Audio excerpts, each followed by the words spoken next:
Estado é um Estado que passa a se preocupar, sobretudo, com o planejamento. A ideia de planejamento passa a ser central para o direito econômico.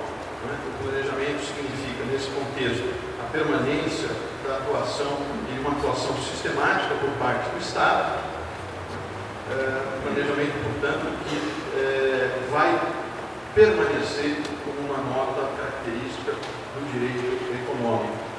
Até abrindo parênteses, no caso brasileiro, nós temos sempre dois grandes exemplos, o plano SALT e o plano de meta do governo Juscelino Kubitschek. Então, voltando aqui à questão do impacto da Primeira Grande Guerra para a ciência do direito, nós encontraremos abordado diretamente, pela primeira vez, uma obra de Kant, Richard Kant, de 1918, Conceito Jurídico do Direito Econômico de Guerra. Kant vai propor o reconhecimento de uma nova disciplina, o reconhecimento desse direito econômico, mas Kant o faz no contexto e na propositura de que o direito econômico seja um direito excepcional, um direito só da guerra. O direito econômico, portanto, na literatura de Kant vai ser um direito que se exaure ao final da guerra, portanto, um direito fadado à morte. Sobretudo, nós vamos encontrar com vou avançar um pouquinho, essa proposta de Kant, de que o direito econômico é um direito extraordinário, excepcional e transitório, portanto, ela vai ser rebatida logo na sequência por diversos autores, especialmente por Hedemann, eu cito logo o seguinte, logo a seguir, volto a ele a seguir, por Goldschmidt e outros autores. Bom, mas o impacto ainda da Primeira Grande Guerra para o direito econômico e para a consolidação do direito econômico se dá com o surgimento da Constituição de Weimar. A Constituição de Weimar de 1919 é, sem dúvida alguma, um momento no qual o direito econômico se torna consolidado. Por que isso? Porque a Constituição de Weimar traz para nós uma grande novidade. Diferentemente das constituições da sua época, que tratavam exclusivamente da divisão e organização dos poderes, portanto, se preocupavam sobretudo com a organização política dos poderes e com a Declaração Liberal de Direitos, exemplo da Constituição norte-americana, mas não só. A Constituição de Weimar, pelo contrário, vai incorporar o conflito. A discussão sobre o conflito social se torna central e se torna reconhecida com a Constituição de Weimar. E é por isso que a Constituição de Weimar é considerada como um marco em termos de consolidação dessa nova perspectiva que surge, que é o direito econômico, nesse sentido que eu estou assinalando aqui. A Constituição de Weimar, juntamente com a Constituição da Áustria, de 1920, são consideradas as constituições professorais, as constituições dos professores, seja por conta da influência de Otto Prell, seja por conta da influência de Hans Kelsen. Essa aproximação com tudo que às vezes é feita na literatura, ela não é uma aproximação totalmente pertinente, na medida em que a Constituição de Weimar é realmente revolucionária, porque ela se distancia das questões meramente organizacionais do poder para enfrentar e incorporar o conflito na discussão. Então nós temos agora um modelo, a partir de 1919, que vai permitir uma discussão, uma grande discussão no âmbito da ciência do direito e do direito econômico nos anos seguintes. Fiz aqui a comparação com a Constituição norte-americana. É verdade, é certo que desde também 1913, com a obra de Charles Beard, existe uma análise econômica da Constituição norte-americana, e a ciência norte-americana também nos traz uma proposta de análise. Acontece que a análise que é feita por Charles Beard é uma análise relacionada exclusivamente às supostas origens de interesses econômicos das cláusulas da Constituição norte-americana.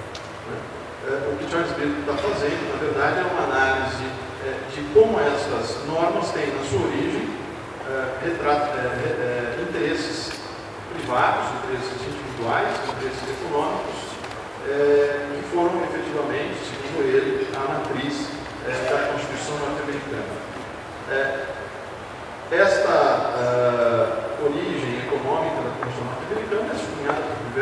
autores e até em sentidos muito diferentes.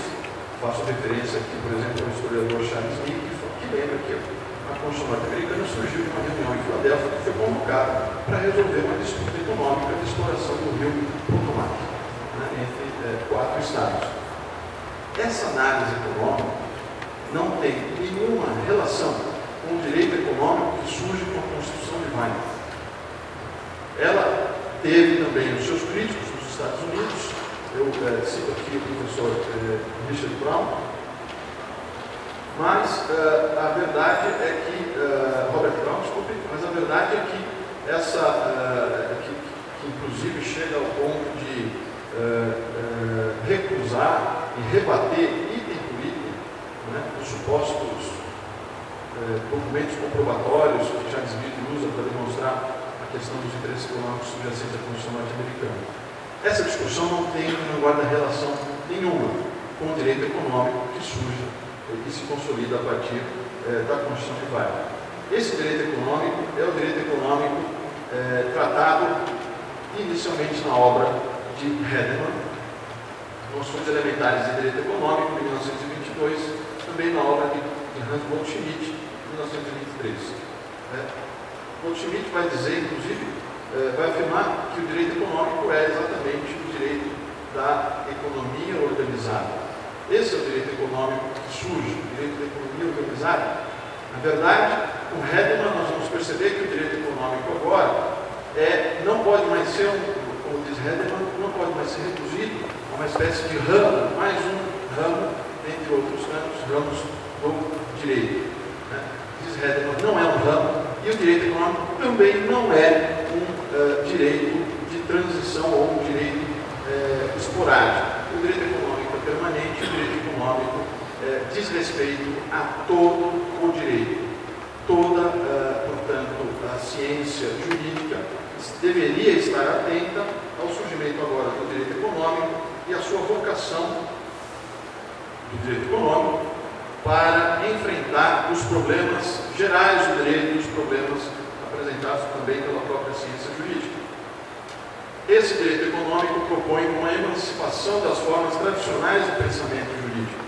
Esse direito econômico propõe agora um novo método e, com isso, exige a refundação, uma espécie de refundação, uma espécie de reavaliação de todo o direito, das suas instituições, das suas normas, dos entendimentos que vinham sendo feitos até então. A especificidade do direito econômico vai afirmar Giovanni, professor italiano, que a especificidade do direito econômico, ele está mais para uma funcionalidade, menos para a racionalidade dos institutos. Agora, o direito econômico não se preocupa mais com a questão da racionalidade, das grandes categorias, das grandes abstrações, de como elas regem toda a realidade. Não, agora o direito econômico está muito mais preocupado com a funcionalidade. O que Giovanni Quadri quer dizer com isso? Quer dizer que a funcionalidade é o aspecto prático. O aspecto prático é o aspecto que agora vai interessar sobremaneira ao direito econômico. Daí a ideia de Sabatier de que é impossível agora sustentar como se sustentava na época do direito de matriz liberal burguesa, é impossível se sustentar o divórcio entre a economia e o direito. O debate já não está mais interditado.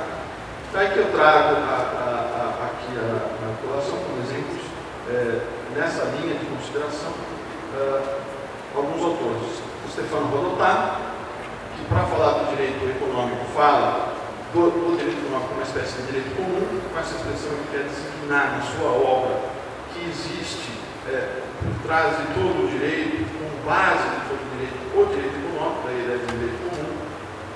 Fajá, que expressamente observa o declínio das chamadas fontes formais do direito a partir do surgimento e consolidação desse direito econômico, e avança mais ainda quando Fajá propõe, inclusive, a formação do que é esse direito econômico, uma espécie de bricolagem.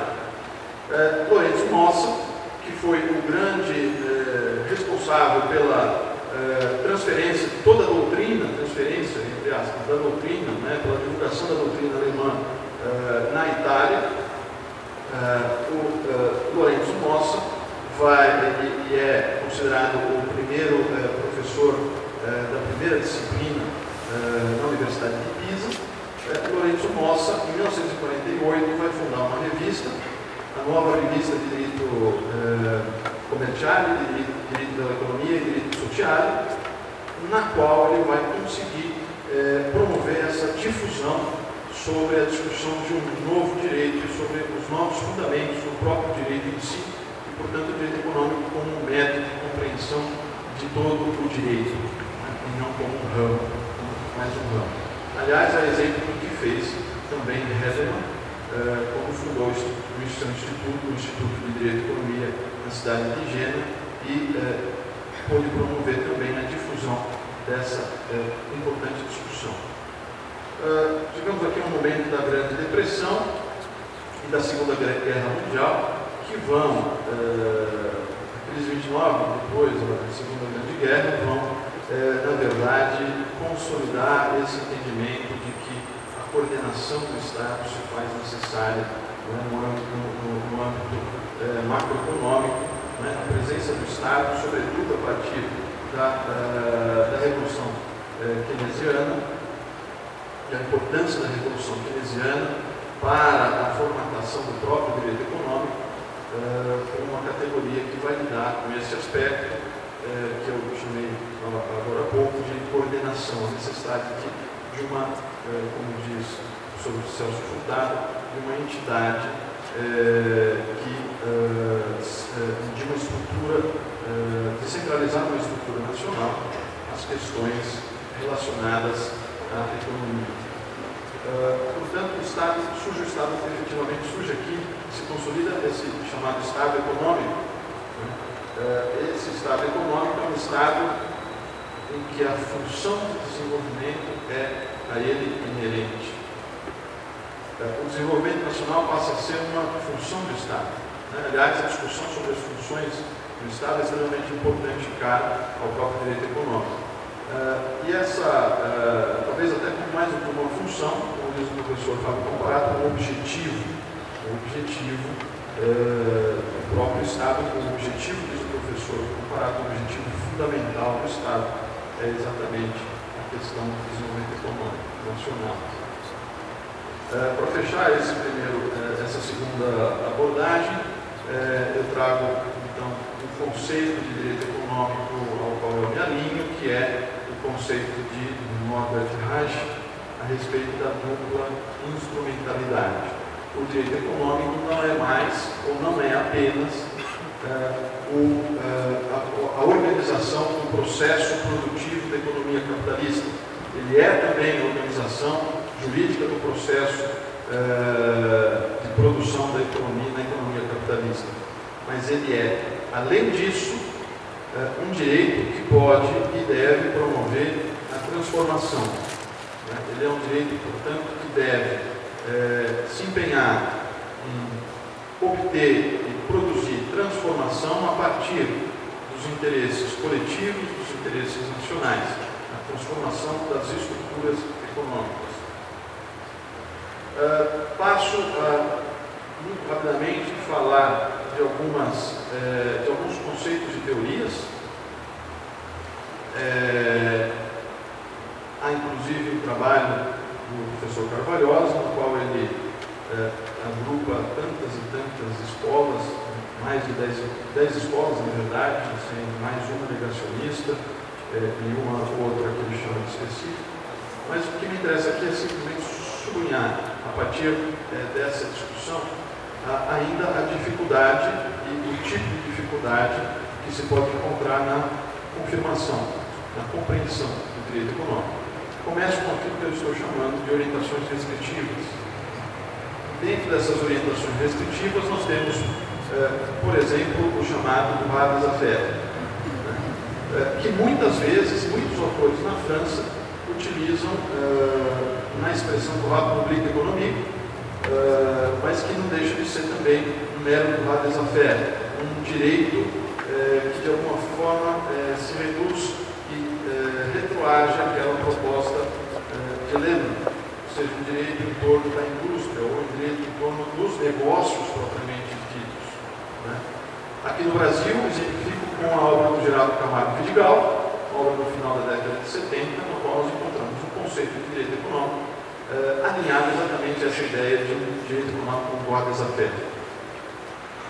Ainda uma outra expressão restritiva que costuma ser utilizada agora na Itália, que é o direito público da economia, por exemplo, na obra do Guarino.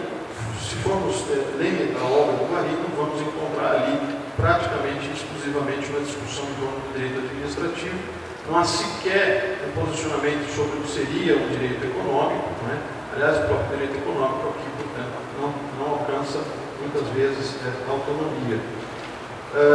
As orientações exageradamente latas, eu vou exemplificar com uma que parece até de alguma maneira curiosa, que é de Carnelucci.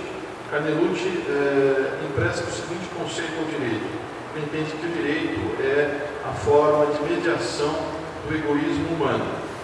E a partir desse seu conceito de direito, ele vai dizer que todo direito é um direito econômico. Claro que isso não apresenta nenhuma especificidade, não há, portanto, interesse no desenvolvimento disso. Aliás, o que se promove aí é praticamente uma verdadeira revolução, seja com relação ao direito, seja com relação à própria economia.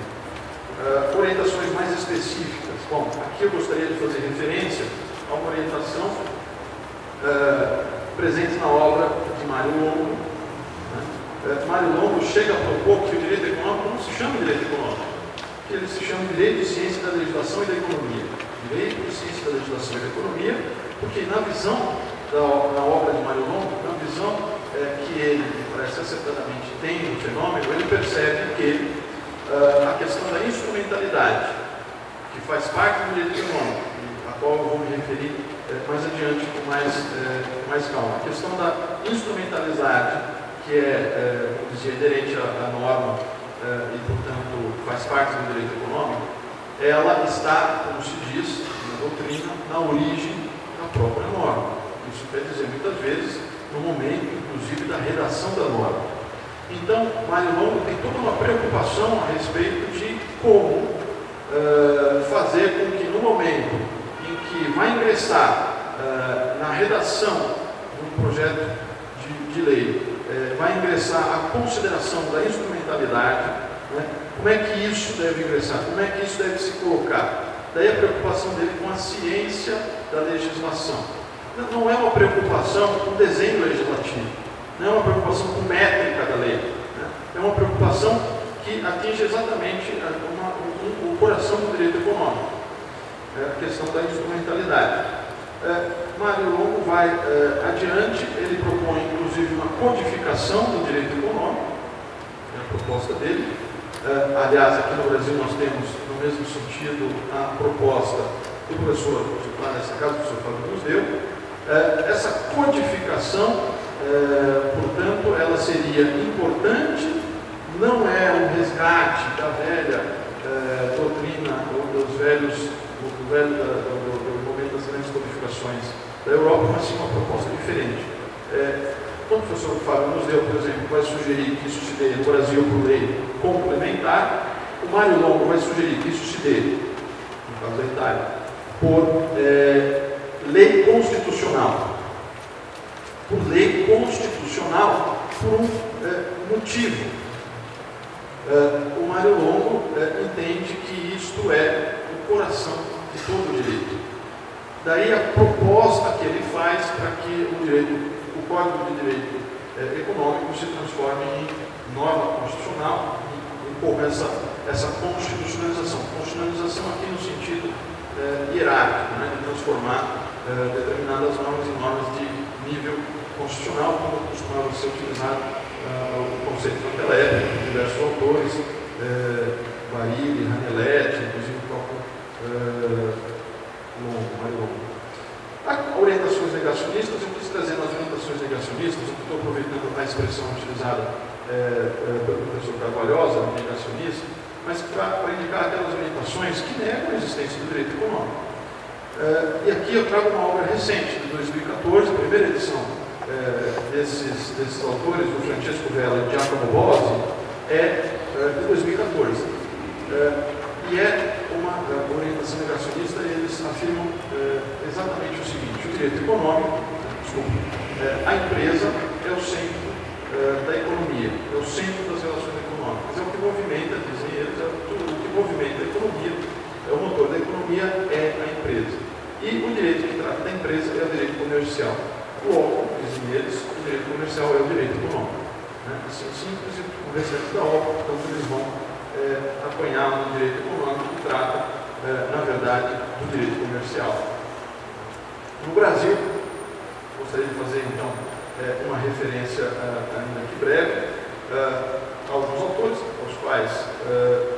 os quais se alinham àquela proposta que eu venho mencionando até agora.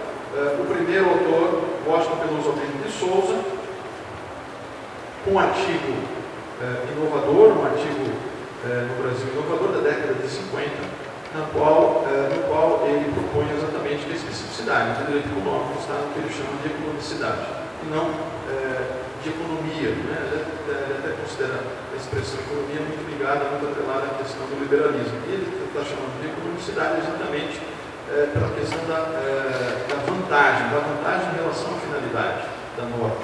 Quer dizer, a instrumentalização do direito para as políticas econômicas. Então, essa ideia de economicidade vai ser retomada também num artigo da década de 70 pelo professor Modesto Carvalhosa, que eu cito aqui. E o professor Fábio Couto Comparado, eu já acabei mencionando antes, que coloca exatamente o direito econômico como sendo a instrumentalização da política econômica. Portanto, aquele conjunto de normas que vai permitir, ao alcançar as finalidades coletivas, as finalidades públicas em relação ao Estado. E, por fim, o professor Eros Grau, na medida em que, pegando uma parte, obviamente, das suas definições,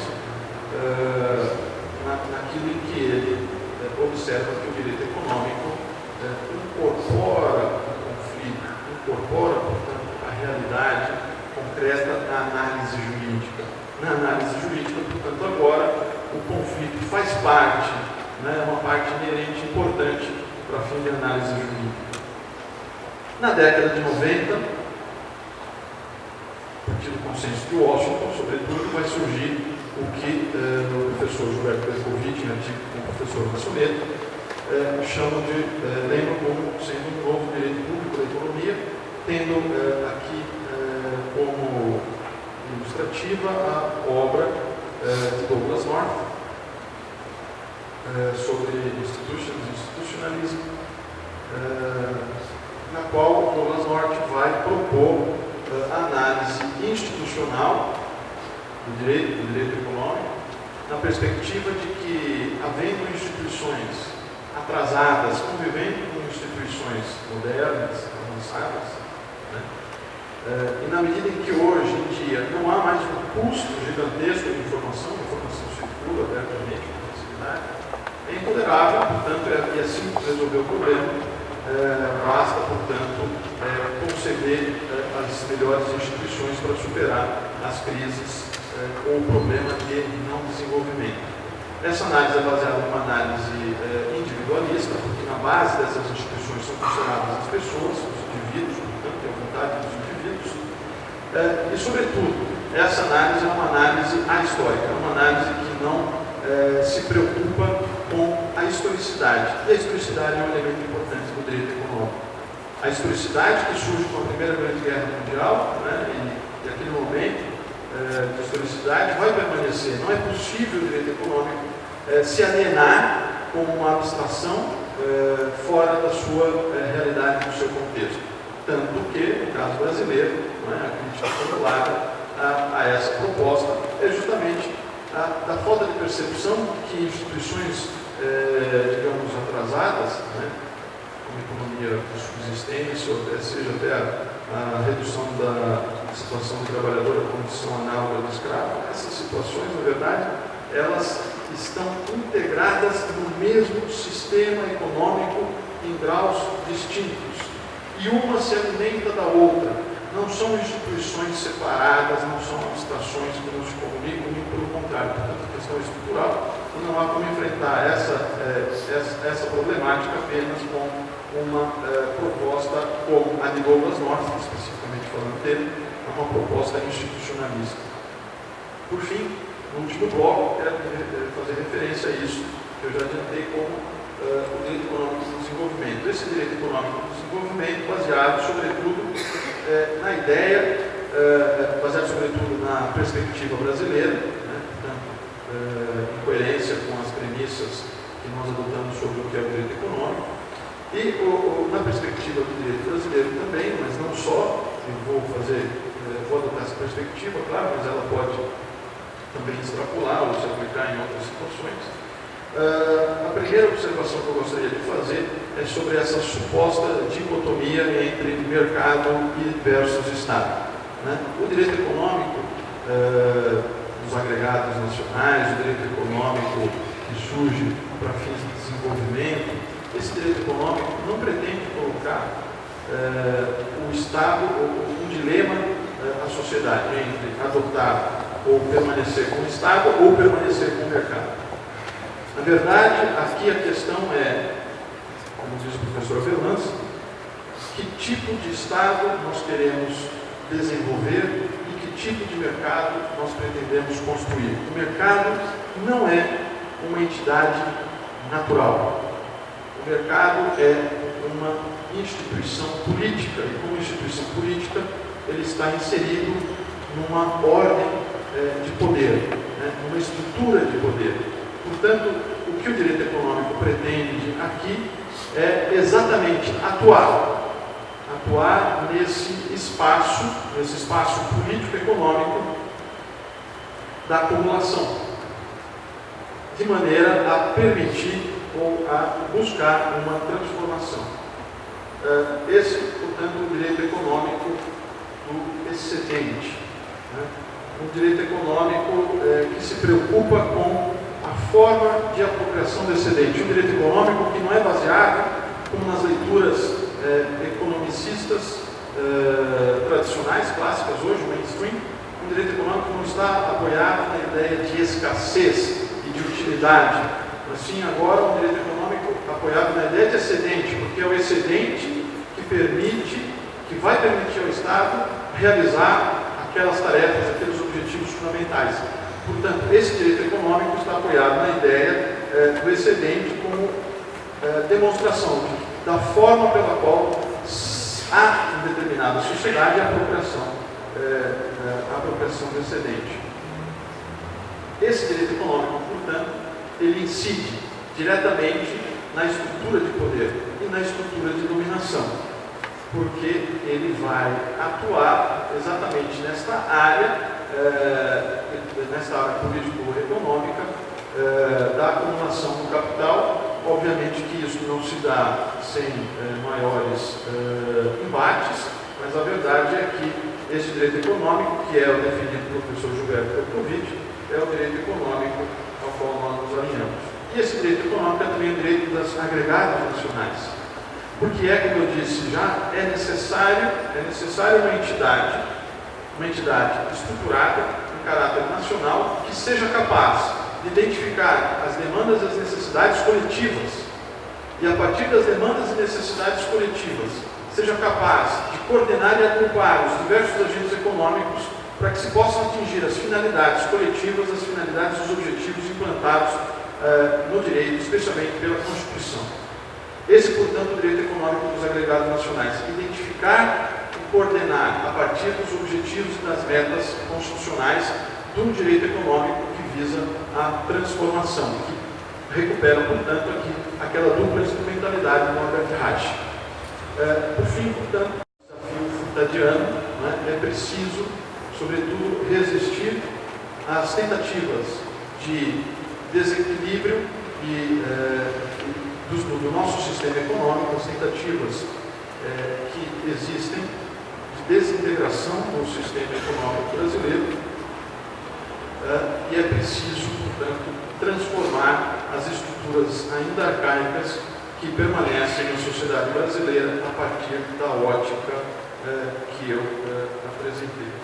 Fecho lembrando, depois de toda a minha exposição, lembrando uma observação do professor Gilberto Bercovitch, que se alinha àquela de Jean-Jacques Sué, quando o professor Gilberto Bercovitch diz que o direito econômico o estudo do direito econômico ainda é uma ciência em permanente crise.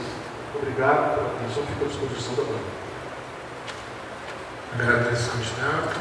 Lembrar que os membros da banca têm um questionamento para o candidato. Questionamentos. Eu, então, o candidato está por hora dispensado. E eu queria, antes de chamar o segundo candidato, aproveitar a oportunidade para saudar a presença dos nossos professores titulares do departamento, professor emérito Paulo de Paula Carvalho, professor titular Fábio Museu, professor titular Hermes Marcelo Rui. E, novamente, relembro ao candidato e ao público que, pelo regimento da universidade, essa prova tem duração mínima de 40 minutos e máxima de até 60 minutos. Se o candidato tiver as posses, podemos iniciar.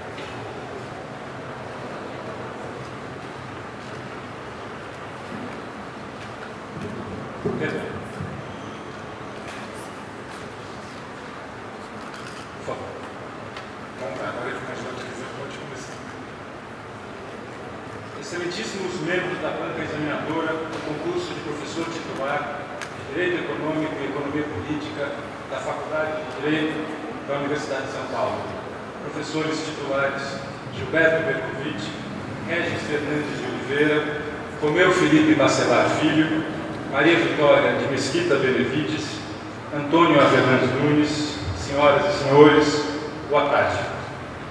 O tópico a que se dedica essa aula de erudição é o tópico de número 13 do edital desse concurso, que se intitula Empresas Estatais, Empresa Pública e Sociedade de Economia Mista, a empresa estatal como instrumento de atuação do Estado no domínio econômico. A grave crise pela qual passa a Petrobras, bem como a iminência de um racionamento de água por parte da Sabesp em São Paulo, entre outros estados, suscitam, para além de grande indignação e perplexidade, uma imprescindível reflexão sobre a missão e o controle democrático das empresas estatais do país. Se a corrupção e a escassez de água são a face visível de um momento agudo de crise, a falta de transparência e a incapacidade de planejamento das empresas estatais são suas faces invisíveis. Disso, muito pouco se fala. Nesta exposição, sustentarei que o direito econômico pode agregar uma perspectiva de análise privilegiada de questões prementes, uma vez que permite que sejam analisados e discutidos de forma transversal e crítica os complexos dilemas e desafios que caracterizam as empresas estatais como instrumentos de atuação do Estado no domínio econômico. O direito econômico pode contribuir, em outras palavras, para que façamos uma reflexão sobre a agenda contemporânea da ação do Estado na economia. Esta exposição se divide em duas partes, ao longo das quais sublinharei aspectos jurídicos relativos às empresas estatais. Na primeira parte, contextualizadora, tratarei de aspectos fundamentais dessas empresas. Na segunda parte, abordarei a economia política das empresas estatais em diferentes momentos históricos. Mostrarei como em diferentes épocas elas foram, no Brasil, instrumentalizadas em busca de distintos objetivos econômicos. Em seguida, explorarei certos desafios e dilemas jurídicos enfrentados pelas estatais, considerando o seu traço híbrido de agentes de política pública e atores empresariais. Argumentarei que o momento que vivemos clama por um debate público qualificado e que nele os juristas têm papel de protagonistas. Em uma famosa conferência proferida ainda em 1952, Bilac Pinto, ao tratar da sociedade de economia mista, sustentou que a associação entre o Estado e os particulares não pode, senão excepcionalmente, conduzir a bons resultados. A razão disso seria que os interesses públicos e privados são diametralmente opostos e se excluem mutuamente. Segundo ele, algumas empresas estatais são um corpo com duas cabeças. Nas suas palavras, um monstro que não merece viver. Ao contrário de argumentar em favor de uma insuperável incompatibilidade entre a faceta pública e a faceta empresarial das empresas estatais, defenderei que sua natureza híbrida lhes dá um papel estratégico no desenvolvimento econômico. As estatais são um caso exemplar não apenas de tensão, mas também de poderosas sinergias no campo das políticas públicas e, em particular, na coordenação público-privada, um elemento chave para o desenvolvimento na sua acepção mais ampla. Primeira parte, contexto e aspectos fundamentais. As empresas estatais, sejam elas total ou parcialmente controladas pelo Estado, têm presença relevante em todas as economias do planeta, sem exceção. Embora em menor número, elas são hoje mais fortes do que nunca. Das 100 maiores multinacionais do planeta, 19 são estatais. Cerca de 10% das maiores empresas do mundo são empresas estatais. Estima-se que, somadas, todas elas têm um faturamento anual da ordem de 3,5 trilhões de dólares e têm um valor de mercado que aproxima-se dos 5 trilhões de dólares. Os países industriais desenvolvidos possuem um grande número de empresas estatais detidas integralmente ou controladas pelo Estado. No âmbito da OCDE, elas empregam juntas mais de 6 milhões de pessoas. Nos países ditos emergentes, as estatais são 1/3 das maiores empresas. A China e a Rússia são referências quando se trata de utilizar o poder do Estado para manter indústrias estratégicas, tanto no plano doméstico quanto no plano da competitividade internacional. Dados recentes do Departamento de Coordenação e Controle das Empresas Estatais do Ministério do Planejamento, Orçamento e Gestão mostram que o universo das estatais brasileiras compreende cerca de 140 empresas. No final dos anos 80, esse número chegou a 380. Das 141 empresas estatais federais, quase 90% compõem o chamado setor produtivo estatal e o restante compõe o chamado setor financeiro. O setor produtivo estatal é caracterizado por empresas que atuam no setor de produção de bens e serviços, ou seja, insumos básicos, pesquisa, geração, transmissão e distribuição de energia elétrica e no campo de transportes. São exemplos a Petrobras, o Grupo Eletrobras, a Infraero, a Empresa Brasileira de Correios e Telégrafos, a Embrapa, o Dataprev, a Hemobras, entre muitos outros. As empresas do setor produtivo estatal são regidas pela Lei das Sociedades Anônimas e, no caso das companhias abertas, também estão sujeitas à regulação da Comissão de Valores Mobiliários, a CVM. Já as estatais financeiras têm a sua atividade regulada primordialmente pela Lei Bancária, a Lei 4595 de 1964. São exemplos o Banco do Brasil, o BNDES, a Caixa Econômica Federal, o Banco do Nordeste, o Banco da Amazônia, entre outros. Segundo dados recentes, as estatais brasileiras empregam, entre funcionários próprios e terceirizados, cerca de 1 milhão de pessoas, apenas no nível federal. Em 10 anos, os investimentos das estatais brasileiras quase dobraram, saltando de 1,3% para 2,4% do PIB. As estatais brasileiras respondem por quase 40% do mercado de capitais nacional. Para compreender a sua natureza, sua missão, seus dilemas jurídicos e desafios futuros, é imprescindível revisitar a sua trajetória e, em particular, o seu papel na história econômica brasileira do século XX. Desconhecer o seu passado nos impede de compreender adequadamente a sua importância e relevância presentes. Nessa tarefa, a economia política, o estudo das relações de poder que constituem a produção, a distribuição e o consumo de recursos, traz valiosos elementos de análise. Antes disso, no entanto, cumpre alinhavar de forma breve certos conceitos jurídicos centrais relativos às empresas estatais. Como se sabe, elas são parte da administração pública indireta, que abrange também as autarquias e as fundações. As estatais são um gênero do qual são espécies as empresas públicas e as sociedades de economia mista. Ambas são definidas pelo artigo 5º do Decreto-Lei 200 de 1967, modificado posteriormente pelo Decreto-Lei 900 de 1969, que organizam a administração pública brasileira. A diferença fundamental é conhecida. Consiste no fato de que a empresa pública, como a Embrapa ou a Infraero, tem como único acionista a União.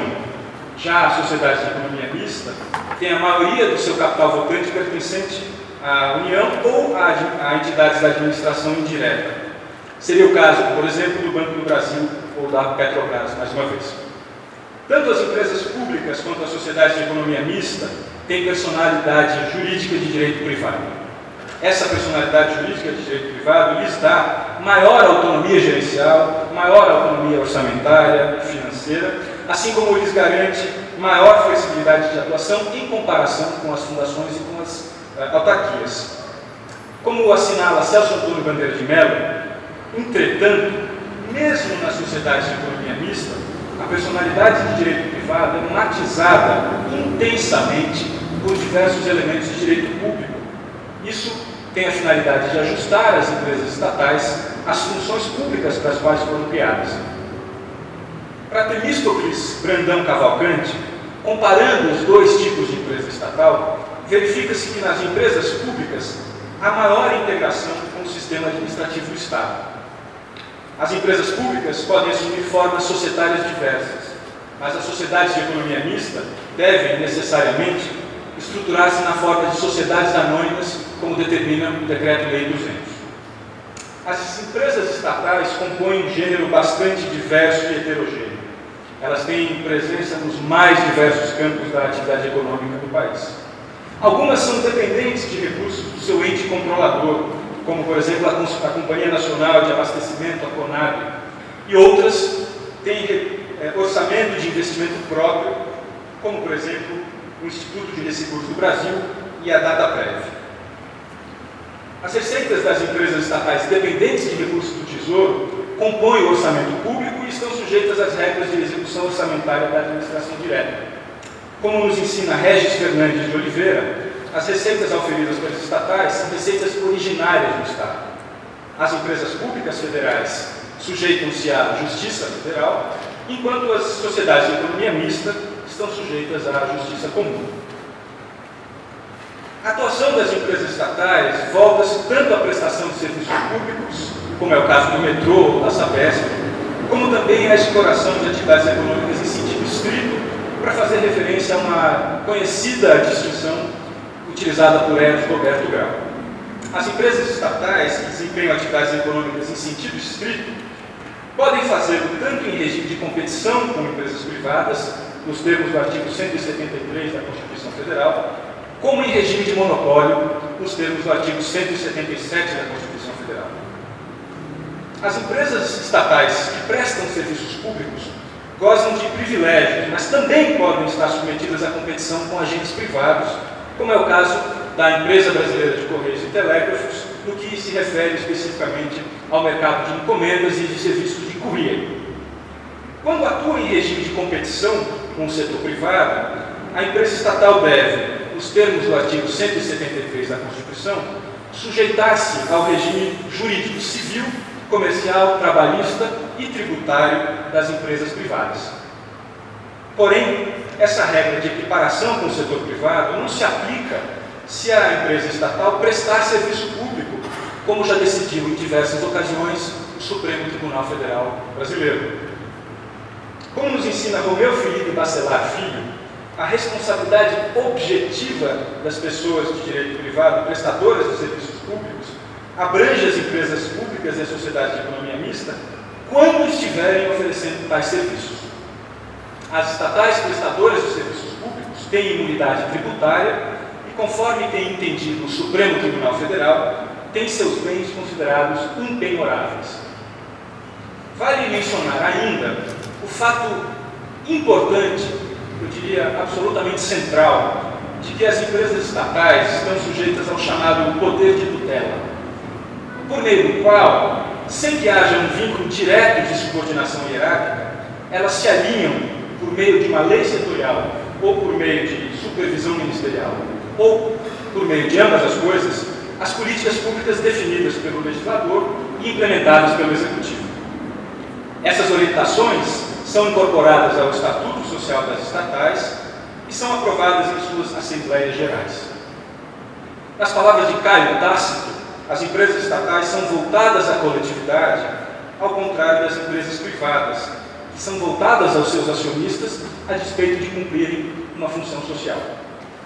Nesse sentido, é importante dizer que as estatais perseguem fins públicos e implementam políticas públicas.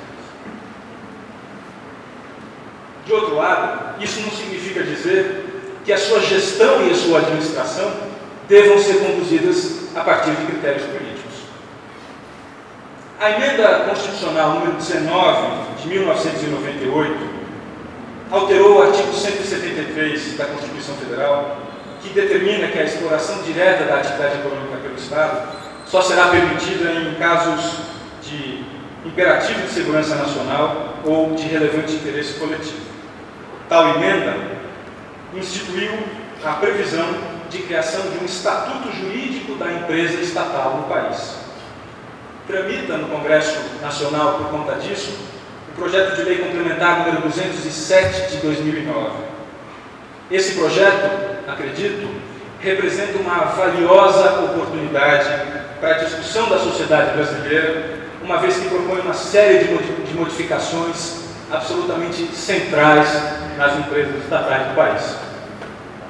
Para que o direito fundamental de participação seja efetivamente concretizado no projeto de construção de uma administração pública democrática, é preciso enfrentar o desafio de garantir à sociedade a possibilidade de exercer o controle da atividade administrativa, como nos ensina mais uma vez Romeu Felipe Bacelar Filho. Se mais efetivos se mostrassem os mecanismos de controle sobre a administração pública, menor seria o índice de corrupção, afirma Odete Medawar. O desafio de fortalecer os mecanismos de controle, como se verá adiante, envolve diretamente as empresas estatais e requer grande dose de imaginação institucional dos juristas. Isso se torna mais premente considerando o fato de que o projeto de lei complementar número 207 tem sido pouquíssimo discutido entre nós. O fato das empresas estatais perseguirem fins politicamente definidos e implementarem políticas públicas nos conduz à segunda parte dessa exposição: a economia política das empresas estatais. A intervenção do Estado na acumulação é determinada pelo curso de desenvolvimento da estrutura produtiva, pelo grau de heterogeneidade estrutural da economia, pelos modos de inserção na ordem econômica mundial e pela dinâmica política dos interesses sociais. Por essa razão, a compreensão do papel atribuído às empresas estatais requer o aporte da economia política, um campo que traz aos juristas ricos elementos de análise e aperfeiçoamento institucional. Como defende Antônio Avelange Nunes, a economia política permite uma ponte crucial com o direito, à medida que suscita o debate sobre a modificação dos direitos subjacentes à ordem social. A economia política desvela as relações de poder existentes, nem sempre visíveis aos olhos dos juristas dados ao formalismo ou aos olhos dos economistas ortodoxos que rejeitam a indissociabilidade entre a política e a economia. A economia política permite ainda uma análise crítica e propositiva dessas relações de poder. Faço, a seguir, uma incursão à economia política das empresas estatais, procurando, nessa análise, jogar luz sobre os papéis desempenhados pelo direito econômico como instrumento de atuação do Estado no domínio econômico. Minha análise percorrerá 3 fases. A primeira corresponde às nacionalizações e às estatizações na Europa e ao período desenvolvimentista no Brasil. A segunda fase corresponde ao período neoliberal, que tomou de assalto o planeta nos anos 80 e, sobretudo, na década de 1990. A terceira fase compreende o momento posterior à crise financeira de 2008 e é marcada pelos esforços de retomada do papel do Estado na economia. Primeira fase, estatização na Europa e criação de empresas estatais no desenvolvimentismo brasileiro. No ano de 1600, em meio à expansão mercantilista, a rainha Elizabeth I da Inglaterra concedeu a 218 comerciantes o monopólio do comércio a leste do Cabo da Boa Esperança. Formava-se a Companhia das Índias Orientais, uma das primeiras empresas impulsionadas pelo Estado de que se tem notícia. A Companhia das Índias Orientais possuía um exército de mais de 200 mil homens, maior que a maior parte dos exércitos existentes na época. Por mais de 200 anos, a Companhia das Índias Orientais desempenhou intensamente atividades comerciais e, com mão de ferro, exerceu o monopólio esse concedido pela coroa britânica nas trocas com o Oriente. Tanto a Companhia das Índias Orientais, quanto os empreendimentos portugueses ultramarinos, quanto as tapeçarias francesas, são exemplos históricos de empreitadas empresariais público-privadas. Contudo, a empresa estatal, em sua conformação capitalista moderna, tem origem apenas nas primeiras décadas do século XX. No caso europeu, sua origem está ligada aos processos de nacionalização e estatização. São de três tipos os fatores que explicam a estatização e a nacionalização observadas na Europa após a Segunda Guerra Mundial. A primeira ordem de fatores é de natureza político-ideológica. Como nos explica Pierangelo Toninelli, as estatizações e nacionalizações europeias estiveram lastreadas na premissa de que a propriedade pública pode alterar a distribuição de poder na sociedade, engendrando um novo equilíbrio no qual as forças do trabalho adquiririam importância vis-à-vis o capital. Em seu clássico estudo de economia política comparada de 1965, intitulado Modern Capitalism, Andrew Schonfield escreveu essa nova configuração do pós-guerra e a denominou economia mista. Em substituição ao conflito direto de classes e à dinâmica caótica do livre mercado, órgãos de planejamento econômico e social, comitês de desenvolvimento regional, conselhos de política industrial e fóruns institucionalizados de negociação salarial e definição de preços tornam-se elementos fundamentais no processo de politização do mercado. Também as empresas estatais permitiram ao Estado buscar o nível de demanda efetiva necessário ao pleno emprego, garantindo, assim, uma relação íntima entre poder privado e poder público. A concentração da autoridade econômica e o planejamento centralizado tornaram-se, dessa forma, os instrumentos típicos da dinâmica capitalista do pós-guerra. O debate mais especificamente político e jurídico sobre a economia mista desagou no questionamento sobre a legitimação do capitalismo avançado. Um pacto é selado entre as classes. Essa fórmula da paz, como sintetizou Klaus Offer, possui pelo menos dois componentes estruturais. Em primeiro lugar, a obrigação do Estado de prover assistência e apoio em dinheiro ou na forma de serviços públicos àqueles expostos ao risco próprio da sociedade de mercado. Obrigações essas decorrentes da concessão incremental de direitos políticos e sociais aos trabalhadores. O segundo fator diz respeito ao reconhecimento formal dos sindicatos como atores no processo de negociação coletiva e de formação das políticas públicas. A acumulação capitalista passa a ser legitimada dessa forma e é juridicamente estruturada.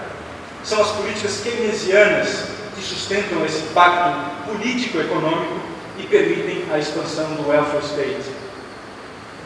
Para John Maynard Keynes, a mais importante agenda para o Estado não se relaciona àquelas atividades que os indivíduos já estão desempenhando, mas sim àquelas decisões que, abre aspas, não são tomadas por ninguém se o Estado não as tomar, disse Keynes em O Fim do Laissez-faire. A implementação dessa agenda, porém, não respeita uma evolução linear, muito menos está livre de problemas. É um processo intrinsecamente contraditório. Como também enfatizou Klaus Hoff, há uma contradição entre democracia e capitalismo. O mesmo Estado que garante a reprodução do capital precisa dele extrair, cada vez mais, os recursos necessários para atender à crescente demanda expressada pela democracia. Há também uma contradição na pretensão do Estado de bem-estar social de politizar o mercado e depender do centro decisório capitalista privado. Isso porque sempre pode, em última instância, acontecer do capitalista decidir não investir. Por isso, ao tentar gerenciar os conflitos sociais do capitalismo liberal, o Estado social engendra as suas próprias crises. Entendo que as políticas públicas criadas em meio às contradições estruturais do welfare state para elevar a taxa de investimento com menor dependência do capital, sem a preocupação com o lucro, devem ser pensadas à luz dessas contradições estruturais do capitalismo. A segunda ordem de fatores subjacentes às nacionalizações e às estatizações europeias é de natureza social. Está ligada aos objetivos de melhoria das condições de trabalho e das relações industriais no estado de bem-estar social. Resumo esse tópico brevemente citando algo que, em 1979, disse o então presidente austríaco, Bruno Kreisky: é preferível ter alguns bilhões de déficit público a ter alguns milhares de desempregados. A terceira ordem de fatores ligados às nacionalizações e às estatizações tem natureza econômica. Tanto a Primeira quanto a Segunda Guerra Mundiais exigiram esforços armamentistas que levaram à estatização da siderurgia e da indústria de combustíveis para robustecer o poderio econômico-militar das potências centrais. Além disso, do ponto de vista econômico, as empresas estatais corrigem falhas de mercado e viabilizam a prestação de serviços públicos. O monopólio público, nesse contexto, é considerado preferível ao monopólio privado, pois este segundo tende a promover transferências regressivas de renda. Em terceiro lugar, as empresas estatais promovem a transformação e a modernização econômica de regiões negligenciadas ou economicamente deprimidas. Elas fazem considerações de investimento de longo prazo e não são movidas pela ideia de maximização do lucro. Alguns exemplos disso são as nacionalizações de minas na Holanda, da AGIP e da Eni na Itália e da Elf Aquitaine na França. Além disso, no bojo das políticas keynesianas, as estatais agem de forma anticíclica em momentos de crise para resgatar empresas privadas ou em dificuldades financeiras ou em vias de falência. Nacionalizações desse tipo aconteceram na Itália, na Espanha, na Alemanha. No Reino Unido, são conhecidos os casos da Rolls-Royce, da Jaguar e da Rover, acontecidos na década de 1970. Com a Revolução dos Cravos, foram nacionalizadas em Portugal empresas petrolíferas de transportes, como a Companhia Portuguesa de Transportes Marítimos, a TAP, além de empresas siderúrgicas e energéticas. No Brasil, também houve estatizações, sendo uma das mais relevantes no segundo mandato do presidente Getúlio Vargas. Ela se deu no setor ferroviário. A criação da Rede Ferroviária Federal Sociedade Anônima revelou, como aponta Sulamis Daim, a intenção de transformar o setor em um serviço público e ilustra a utilização da empresa estatal como instrumento de política econômica à medida em que a nova empresa foi encarregada de realizar investimentos pouco rentáveis e de conter tarifas e de empregar pessoal. É bom lembrar que antes disso, no seu primeiro mandato, Vargas já havia promovido a nacionalização de algumas empresas de navegação. No caso brasileiro, o surgimento das empresas estatais não está, como no caso europeu, associado à estatização e à nacionalização do pós-guerra. No Brasil, as empresas estatais surgiram primordialmente para preencher espaços vazios, lacunas deixadas pelo mercado no desenvolvimento de projetos vultosos de infraestrutura e na indústria de base. Como explica Sônia Draibe, as empresas estatais vieram para atacar os chamados pontos de estrangulamento nos setores de energia e transporte e estiveram associadas à criação da indústria de base do país. A sua gênese se relaciona ainda à assim como a falta de interesse inicial, pelo menos, do capital estrangeiro. Do ponto de vista da organização administrativa do Estado, o advento das empresas estatais representa uma inflexão ao modelo departamental apoiado nos conselhos de estudos e pesquisas que tiveram em Francisco Campos um defensor na década de 30. A criação das estatais no Brasil nos remete também às ideias de autores como Amaro Cavalcanti, que ainda no final do século XIX, imbuído do ideário nacionalista e das ideias protecionistas de Friedrich List e de Alexander Hamilton, defendeu que a industrialização capitaneada pelo Estado seria o remédio para os males existentes na sociedade brasileira. Como parlamentar, Amaro Cavalcanti engajou-se na defesa de uma política pública que protegesse as indústrias nascentes do país. Na falta de um mercado de capitais organizado e de outros instrumentos de financiamento, o Estado fez, sob a forma de empresas estatais, pesados investimentos em projetos intensivos em capital, de longo prazo de maturação, com um retorno incerto e baixa rentabilidade. Tratou-se, em outras palavras, da utilização das empresas estatais como instrumentos de política industrial.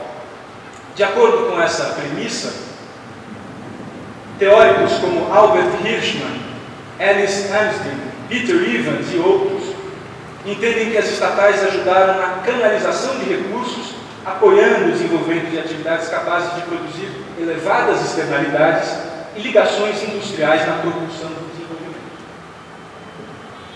Nas palavras de Maria da Conceição Tavares, é o Estado quem aparece como substituto da máquina de crescimento privado, na medida em que opera crescentemente nos setores pesados da indústria de bens de produção e nas suas operações de financiamento interno e externo. E como explica Celso Furtado, a expansão das empresas estatais reflete um fenômeno pelo qual o Estado periférico passa a desempenhar um papel socializador de parte dos custos de produção, sem o que não haveria uma estrutura de preços relativos necessária para dar continuidade à modernização. Em Estado e empresas transnacionais na industrialização periférica, Celso Furtado não deixou de apontar que, a certa altura, a expansão das estatais passa a refletir o voluntarismo de certos grupos dirigentes que, com o passar do tempo, ganham autonomia a ponto de passar a guardar sob seu controle lucros de um capital que pertence à coletividade. Essa clarividente afirmação soa, aos olhos de hoje, como um presságio. Em 1941, é criada a Companhia Siderúrgica Nacional, uma sociedade de economia mista detida majoritariamente pelo Tesouro Nacional Brasileiro. No ano seguinte, em 1942, Vargas cria, também na forma de uma sociedade de economia mista, a Companhia Vale do Rio Doce, que, diferentemente da CSN, foi direcionada à exportação com significativo grau de autonomia financeira e gerencial. O objetivo era a geração de divisas para o país. Por outro lado, a CSN, a Companhia Siderúrgica Nacional, foi utilizada primordialmente para conter preços internos e dividir os mercados de acordo com especialização racional e como forma de sustentar a expansão industrial metal-mecânica, como aponta Mário Engler. Durante a Segunda Guerra Mundial, o processo de transformação do Estado em empresário toma corpo no Brasil e, nessa empreitada, o governo justifica a criação das empresas estatais a partir da necessidade de suprir insumos básicos e como forma de proteger a soberania e a segurança nacionais. Ao longo dos anos 1940 e 1950, aumenta expressivamente o número de empresas estatais no país. Foram instituídas, entre outras, a Companhia Nacional de Álcalis, a Fábrica Nacional de Motores e a Companhia Hidrelétrica do São Francisco. Em 1952, é criado o BNDE, Banco Nacional de Desenvolvimento Econômico.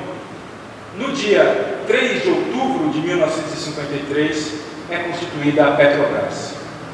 Isso se deu em meio à maior mobilização popular e social da história do Brasil em defesa de um projeto de desenvolvimento econômico, conforme explicam Gilberto Bergovitch e Valfrido Jorge Verde Júnior. Tratava-se, como todos sabem, da campanha O Petróleo é Nosso. Durante o plano de metas de Juscelino, em meio à administração paralela, já havia no país, como aponta Maria Vitória de Mesquita Benevides, 41 empresas estatais e sociedades de economia mista. Foram criadas as Centrais Elétricas de Furnas, em 1957, a Nova Cap, em 1956, e em 1961, Jânio Quadros autoriza a constituição da Eletrobras, de iniciativa de João Goulart, para viabilizar a gestão integrada do sistema elétrico brasileiro. O governo havia se transformado em instrumento deliberado e efetivo do desenvolvimento econômico, como novamente explica Maria Vitória de Mesquita Benevides. Quando a política anti-inflacionária se tornava prioritária, as estatais tiveram suas tarifas e preços administrados como parte da estratégia de estabilização de preços. É sabido por todos que até hoje a Petrobras, por exemplo, adquire petróleo e derivados do exterior e os revende no Brasil por um preço mais baixo, definido pelo governo, que é o seu sócio majoritário. Trata-se claramente do desempenho de um papel de instrumento de política econômica. No período da ditadura civil-militar, o governo procurou dar às empresas estatais maior eficiência operacional.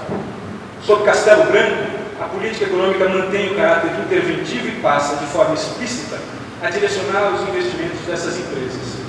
Sob Médici, a empresa estatal ganha protagonismo como instrumento de política econômica em oposição a outras formas de intervenção direta na economia. A partir dos anos 70, as estatais dedicam-se a ampliar a base tecnológica do país com a criação, em 1969, da Embraer, da Holding Telebrás em 72, da Siderbras em 73 e, em 74, da Cobra, Computadores e Sistemas Brasileiros S.A. O segundo PND, Plano Nacional de Desenvolvimento, catalisou as empresas estatais, expandindo sua atuação para mais além da siderurgia, do petróleo, do transporte e da exploração mineral, em direção à petroquímica, à química pesada e aos setores aeronáutico e nuclear. Em meados da década de 70, encerra-se a fase de expansão do setor empresarial no país. Como sintetizam autores como Otávio Liani, a expansão da empresa estatal no Brasil não teve conotações exclusivamente ideológicas, tendo prevalecido, sobretudo, uma racionalidade de respostas pragmáticas às demandas que se impuseram. Para Otávio Liani, seria equivocado crer que o papel desempenhado pelo poder público na economia brasileira tenha almejado a criação intencional